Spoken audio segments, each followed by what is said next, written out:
ایک اللہ کے مومن نے خدا کی زیارت کے لیے 40 دن کا چلا کیا۔ دن کو روزہ رکھتا اور رات کو قیام کرتا تھا۔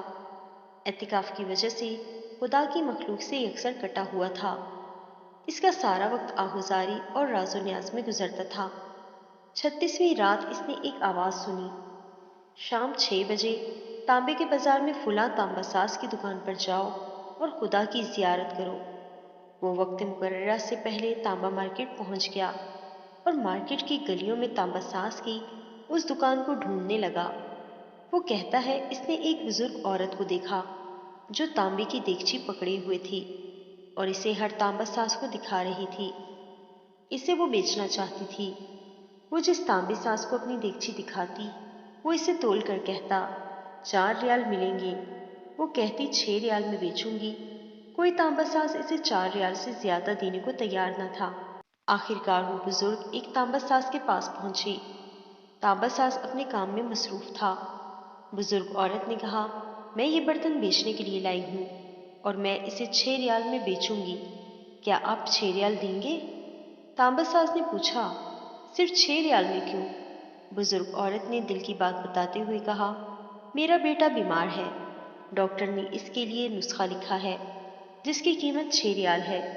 تانبا ساز نے دیگچی لے کر کہا ماں یہ دیگچی بہت عمدہ اور نہایت قیمتی ہے، اگر آپ بیچنا ہی چاہتی ہیں تو میں اسے 25 ریال میں خریدوں گا۔ بزرگ عورت نے کہا کیا تم میرا مذاق اڑا رہے ہو؟ کہا ہرگز نہیں، میں واقعی 25 ریال دوں گا۔ یہ کہہ کر اس نے برتن رکھ لیا اور بزرگ عورت کے ہاتھ میں 25 ریال رکھ دیے۔ بزرگ عورت بہت حیران ہوئی، دعا دیتی ہوئی جلدی اپنے گھر کی طرف چل پڑی۔ وہ نیک انسان یہ سارا ماجرا دیکھ رہا تھا۔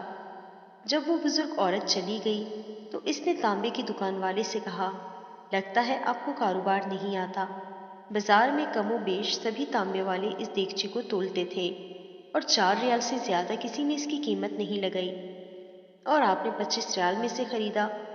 بوڑھے تانبا ساز نے کہا میں نے برتن نہیں خریدا، میں نے اس کے بچے کا نسخہ خریدنے کے لیے اسے پیسے دیے ہیں۔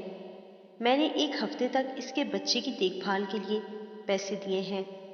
میں نے اسے اس لیے یہ قیمت دی کہ گھر کا باقی سامان بیچنے کی نوبت نہ آئے۔ وہ نیک شخص سوچ میں پڑ گیا۔ اتنے میں غیبی آواز آئی چلہ کشی سے کوئی میری زیارت کا شرف حاصل نہیں کر سکتا، گرنے والوں کو تھامو اور غریب کا ہاتھ پکڑو، ہم خود تمہاری مدد کو آئیں گے۔ اللہ سبحانہ تعالی ہمیں عمل کی توفیق عطا فرمائے، آمین یا رب العالمین۔